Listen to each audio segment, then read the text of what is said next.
Djibi Goudiaby li mu wax dëgg la c'est-à-dire Sénégal defe naa ni ñuy defee politique moo ñaaw. ñun de kenn yaruñu ci saaga ak xaste wala yu mel noonu. maintenant politique laaj na de temps en temps nga xaw a mel ni ku provoqué wala yu mel noonu mais suñu politique ñun. dañ ko teg ci xam ak xam-xam. nee naa bi ma commencé politique ba léegi j'ai mis au défi Macky Sall et son gouvernement.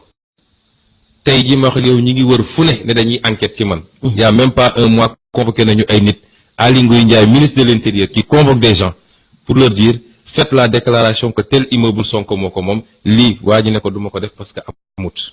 suba ba ngoon jot seen régime. comment faire pour liquider Sonko pour essayer de trouver des cafards et je leur ai dit jusqu'à l'extinction du soleil. Comme Idrissa Seck. Après l'extinction du soleil même pour aller plus loin. Parce que je veux pas waaw. Vous ne trouverez jamais. J'ai fait 15 ans de carrière inspecteur des impôts et domaines. Vérifier naa fi lu gën a rëy ci ay entreprises, des banques, des cimenteries, des sociétés minières. Si vous sortez un seul élément où on a dit Sonko a pris 50 francs, je vous autorise à m'emprisonner à vie.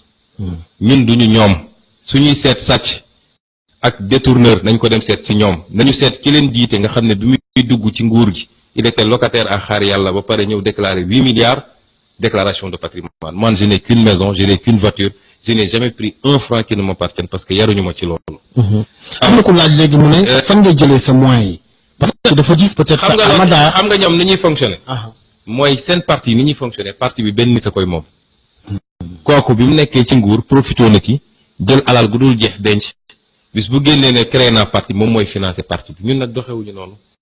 ñun soo xoolee la diaspora de Pastef a lancé une campagne de levée de fonds léegi yow mën nga ci dugg leen nga xool campagne bokk naa. démb ils étaient déjà à 20 000 euros. C'est 13 millions de francs CFA. su waxuma la biir Sénégal nga xam ne nos cadres nos intellectuels man su may ñëw fii sama fukki dërëm sama billet d'avion sax c'est le parti qui l'achète parce que nous fonctionnons en tant que parti. Moi je ne finance pas le parti. ñoom nag seen président moo doon financer parti bi ay intérêt occulte nekk ci gannaaw di ko jox xaalis bu dul jeex moo tax biñ ko falee dellu si na pour chacun ci ñi ko yoroon di ko jox xaalis il fallait qu'il les récompense dàq ay sénégalais ci port bi pour amener des français dàq ay sénégalais fële pour andi des marocains parce que il y avait des lobbies occultes qui sont derrière eux.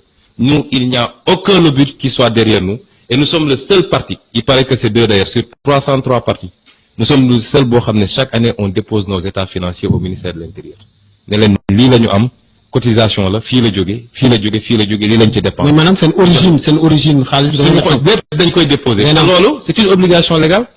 APR n'a jamais déposé ces obligations. La loi de 81 dit que chaque année à la fin de l'année tous les partis doivent déposer leur bilan. L'APR n'a jamais fait parce que milliards yi ñuy yor.